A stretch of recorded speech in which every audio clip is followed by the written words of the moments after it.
et j'ai trouvé, je pense, la perle rare pour en parler. La très jolie Marie-Ali Trottier qui est avec nous. Salut Marie-Ali. Oui. Ça va bien? Oui, allô, ça va bien? Comment vas-tu? Ça va super bien. Je suis en route pour le gym, justement. Oh, ben tiens. Hein, voilà, quand je vous disais qu'elle était très, très passionnée par son sport. Il arrête jamais, ce monde-là. Alors, c'est clair. Eh oui, effectivement. Hey, Marie-Ali, tout d'abord, je veux savoir, tu évolues à des hauts niveaux au soccer, comme le démontre ta fiche de route Coupe du Monde en Nouvelle-Zélande, la CONCACAF, 2 camps avec l'équipe canadienne des moins de 20 ans. Tu as joué également semi-professionnel au soccer. Pourquoi as-tu quitté le monde du soccer? Pourquoi? En fait, je dirais c'est principalement pour faire des changements. Je veux dire, c'est sûr, ça faisait environ 13 ans là, que je jouais au soccer pour se rendre à l'équipe canadienne, justement, jouer semi-professionnel, faire des camps de moins de 20 ans. C'est vraiment quelque chose, un sport faut que tu fais à tous les jours, 7 jours sur 7. Donc, je pense qu'il est venu à un moment donné que j'avais envie de faire des changements, j'avais envie d'avoir des nouveaux défis. Donc, je me suis lancée dans l'univers du fitness et voilà. Et comment, justement, as-tu découvert cet nouvel univers du sport fitness? En fait, quand j'ai découvert ça, c'est surtout avec, je dirais, l'Internet. En fait, ben, le fitness, j'ai toujours eu ancré en moi, là, si on veut. Le fitness, c'est vraiment un art, donc être athlétique, toujours entraînement physique, j'ai toujours adoré ça.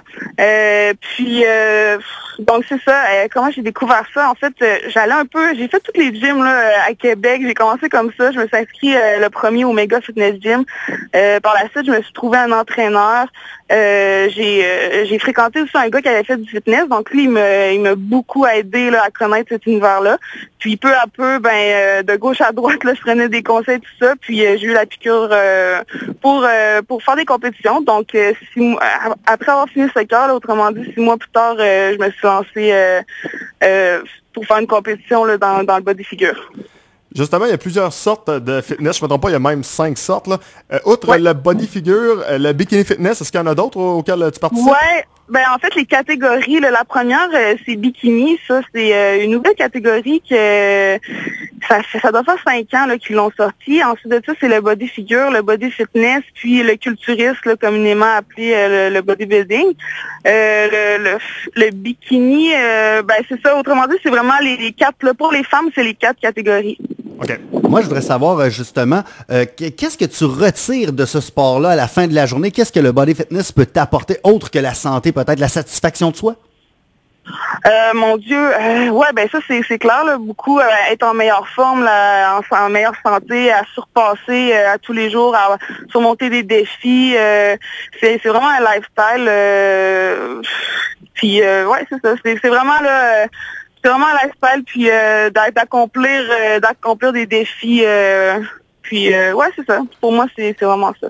Donc, j'imagine que dans ton cas, ça n'a jamais été vraiment trop compliqué de t'amener au gym et de t'entraîner. Là. Non, vraiment pas. Là. Déjà, à l'âge de 14 ans, là, au soccer, on avait des séances en salle d'entraînement. Puis j'y allais vraiment de mon propre gré. Personne me poussait. Jamais personne m'a poussé là, à mettre un pied au gym. J'ai toujours aimé cet univers-là. Puis c'est ça. Quand je rentre dans le gym, là, c'est vraiment, je me sens comme chez moi. Je me sens comme à la maison. Question suicidaire de la part d'un homme, mais c'est pas grave, on va se lancer. Plusieurs voient les pratiquants de ce sport comme des personnes qui sont narcissiques ou qui aiment se faire voir. Puis regarde, c'est pas nécessairement mon impression, mais il y en a quand même plusieurs qui le pensent. Non, mais moi, en fait, je dirais même que c'est mon impression, moi aussi. Je répondrais que oui. Ouais, pour pas mentir, là, je répondrais que oui. Tu sais, il y a une bonne part de vérité là-dedans. Tu sais, le narcissique, au fond, c'est, si on dit la définition, là, c'est le fondement de la confiance en soi.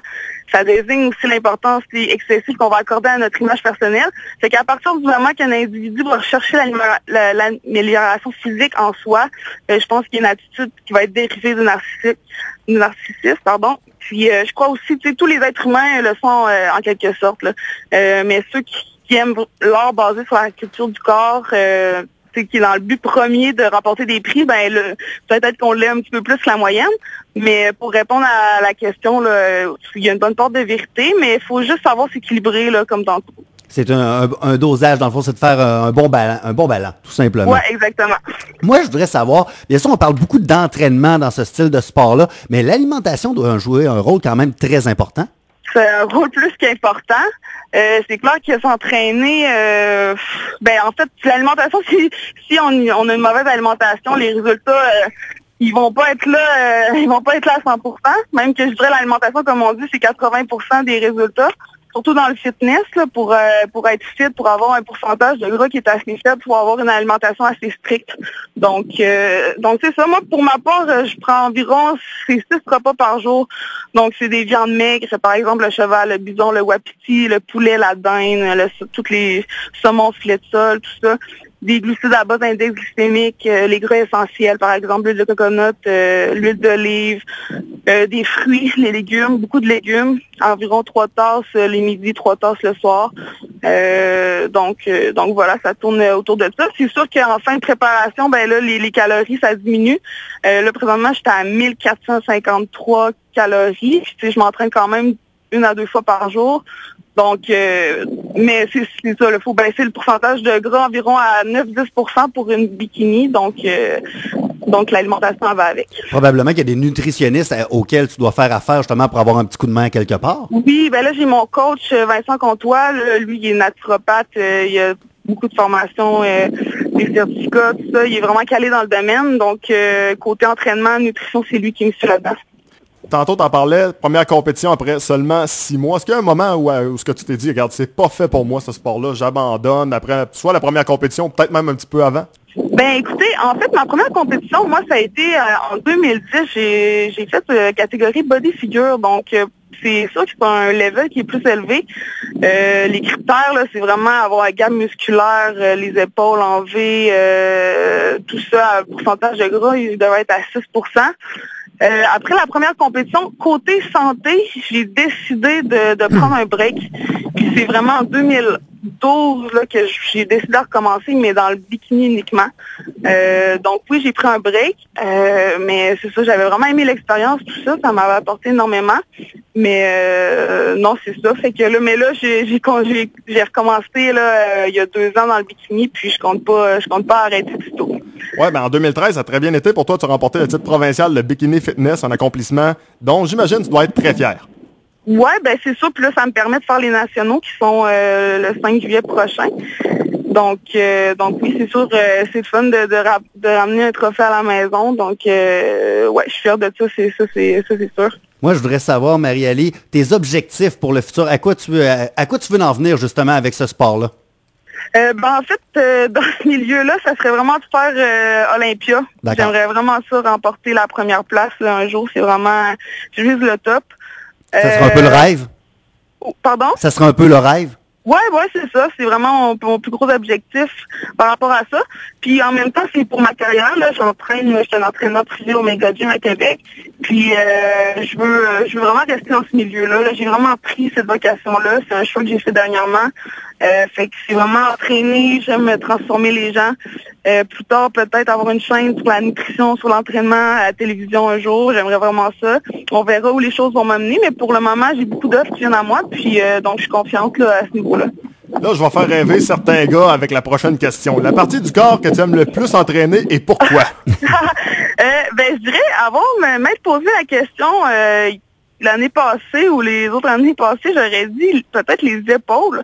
Mais cette année, c'est vraiment le fessier. Pourquoi? Parce que le bikini, c'est vraiment axé sur avoir une petite taille de guêpe puis avoir un fessier hors norme, comme dirait mon coach. Donc, j'ai vraiment une fixation présentement. Là, ça fait 1 an que je travaille. Donc, le but, c'est vraiment de le muscler au maximum. J'en fais à peu près 3 fois semaine. Là, fait que ouais, c'est ça. C'est vraiment les jambes, le fessier que c'est mon entraînement favori. Ah, on peut quasiment faire un petit clin d'œil, une fixation sur le fessier. Ouais, c'est ça, une fixation sur le fessier. Marie-Ali, juste en terminant, rappeler ta prochaine compétition, la date exactement, puis c'est ça qu'on va te reparler après. Ouais, c'est à Calgary, Edmonton, le 5 juillet prochain. Donc voilà, puis je vais sûrement compétitionner aussi à Winnipeg 1 mois plus tard, puis peut-être, si ça va bien, une Coupe du Monde cet été à Montréal en septembre. Ben, on te la souhaite. Et voilà, puis c'est sûr qu'on va te reparler après. Merci, au revoir. Bye bye. Merci, Marie-Ali. Donc voilà, Marie-Ali Trottier. Très intéressant. Très intéressante, très intelligente, puis je pense qu'on n'a pas fini d'en entendre parler comme pas mal tous nos athlètes dans ce sport en vrac, soit du temps passant. Bien d'accord avec toi.